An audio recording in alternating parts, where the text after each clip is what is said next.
so many. Oh.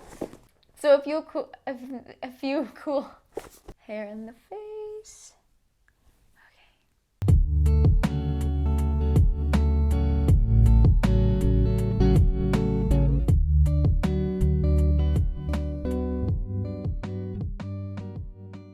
Hey guys, happy Taco Tuesday. Welcome back to my channel. And if you're new here, hi, I'm Tori. Nice to meet you. Okay, so something that you guys will now know about me is that I love to read. I have read all of these books, and I believe I've read about 4 of them in the course of my time at reception. You have a lot of downtime at reception, especially when you get all your work done. I could be spending up to 4 to 5 hours just reading a really good book, and it's been super nice actually. But I asked some of you on my Instagram the other day if you'd like for me to do a video on all of these Christian books, so I can give you guys some recommendations, decisions, and suggestions if you were interested in reading some really good stuff too. So since we got a really big stack to go through, let's go ahead and get started. And I'm gonna start with the easiest books to read and go down to the harder books to read. Also, they are all very different genres. I mean, they're all Christian, but you know, they all have different topics and all of that. So if you're looking for a relationship book or a book on vision or a book on how to live your life, there's a book for you in this stack. Okay, coming in at number 1 is the Choose Joy devotional. Now, this isn't actually a book, so it's kind of a cheating one, but this one has so many really cute devotionals. They're about a page long, and I don't know, Kay Warren just has a really good way of explaining what joy is and how it compares to happiness. And when you have little snippets of these really good truths that are found in the Bible throughout your day, it can make anything very encouraging. I actually recently bought the actual book, Choose Joy, so I'm sure if you do these two together, it's super powerful. I just wanted to read you like a small piece of the book so that way you can get kind of an idea of what is in here. Our human personalities don't limit our ability to experience joy. True joy is a gift of the Holy Spirit intended for all personalities at all times. That gives me hope. And then at the end, she has a little prayer. And this chapter was actually on how Winnie the Pooh can relate to joy. So, very good one. Okay, coming in second, the next easiest book to read is The 5 Love Languages by Gary Chapman. This book is so good, especially if you want to learn how to love people better or understand your own love language. There's actually 5. There's words of affirmation, quality time, receiving gifts, acts of service, and physical touch. And Gary Chapman goes into all 5 and what those entail and things you can do in order to love the person that you're trying to love better if they have a different love language than you. For instance, my mom's love language is acts of service. So I know that to her, when I vacuum or I do the dishes or I reorganize her office for her, she is so encouraged. But it's great because someone like me whose love language is not acts of service, that would not encourage me the same way. It would still be nice if someone did those things for me, but like I wouldn't feel fulfilled. I'd probably be stressed out because I like cleaning things myself. I actually don't have a favorite line from this one because the whole thing is pretty solid. Okay, the next book is It's Personal by Virginia Ward, Reggie Joiner, and Kristen Ivy. This book was actually given to me at a leader training. It's very easy to read. I read it in 2 hours. So it's a really good read. There's a lot packed in here, but it uses the story of Zacchaeus. You know, the guy who climbed up on the tree to go reach out to Jesus, the tax collector, and Jesus was like, Zacchaeus, get down from there. And then Jesus has dinner at Zacchaeus' house.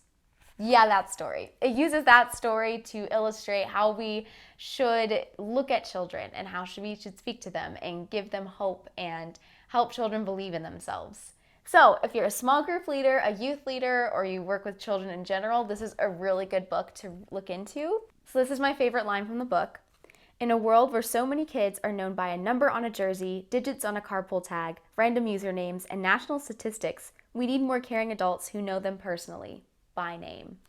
Okay, the next one is a relationship book, and it is When God Writes Your Love Story by Eric and Leslie Ludy. This book has helped me so much in knowing how to set boundaries with guy friends, knowing how to prepare my heart to be a future wife, and just also keeping God at the center and how to keep him in the center once you're finally dating somebody. And you don't have to be dating. You could be dating, you could be single, you could be kind of in that I don't really know what we're doing phase. But no matter what stage of life that you're in, these tips can be applied to your friendships and preparing for your husband, or it can be in your current relationship with whoever you're with. And at the end of every chapter, there are some questions for you to ask yourself. And so what I do is I basically write down my answers to the questions because it makes you look into your heart. And this book will only work as much as you kind of put your heart into listening to what they have to say and writing an answer for the questions that they have. Favorite line? No matter where you are or where you have been, this invitation is for you. The author of all true love and romance stands before you asking, will you let me write your love story?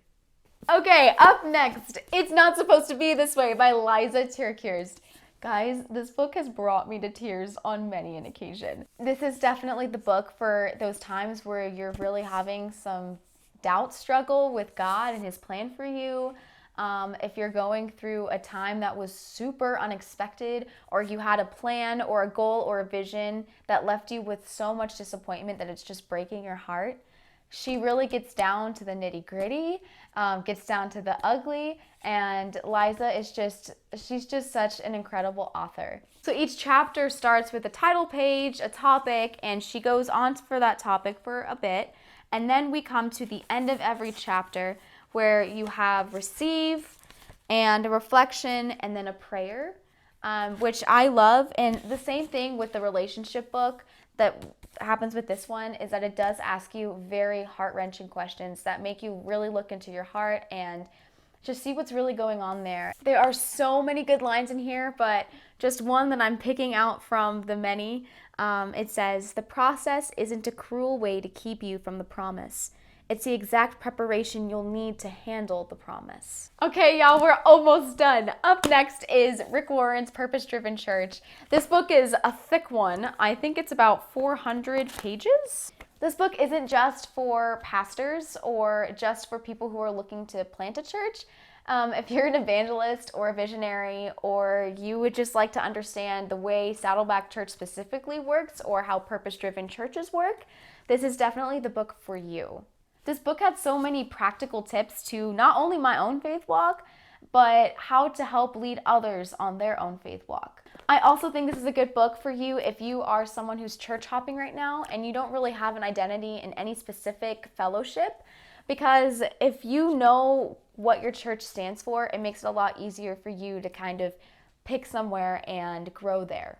One of my favorite lines in this book is, loving unbelievers the way Jesus did is the most overlooked key to growing a church. Without his passion for the lost, we will be unwilling to make the sacrifices necessary to reach them. And finally, last but not least, Mere Christianity by C.S. Lewis. The reason this one is at the bottom of the pile is because it uses older English. I think it was written around the 40s or the 50s. So it is a little harder to comprehend if you're not used to reading that kind of stuff. Also, it's packed with some intense truths and paradoxical statements that are also hard to comprehend if you're not used to reading that kind of literature. And not to mention, I would not suggest this, and neither would C.S. Lewis suggest this for a new believer. This book wasn't made to convict or change someone's mind about Christianity. It's mostly finding the common ground between denominations, which is, I felt like, a really big challenge, but C.S. Lewis does it so well. If you've been walking with the Lord for a long time and you're looking to either challenge your faith or just go back to the drawing board and see the basics, this is definitely the book for you. There were so many good lines in this book, but one of my favorites was this one. Let the thrill go, let it die away. Go on through that period of death into the quieter interest and happiness that follow, and you will find you are living in a world of new thrills all the time. Okay guys, that is it for my book suggestions. There were so many. I'm so proud if you made it all the way to the end of the video. Yeah guys, so if you have a lot of free time in quarantine and you're just chilling, go ahead, pick up a good book and just soak in all of the knowledge that it has to give you about Christianity, your faith, love life, whatever your book is on. If you guys like what you saw, make sure you subscribe. I post Christian related content every Taco Tuesday. And be sure to follow me on my Instagram at MyGodMoments for more behind the scenes and to see my own personal walk with Jesus if you are interested. Thank you for watching. I love you all so much, and I will see you next week. Until next time, bye!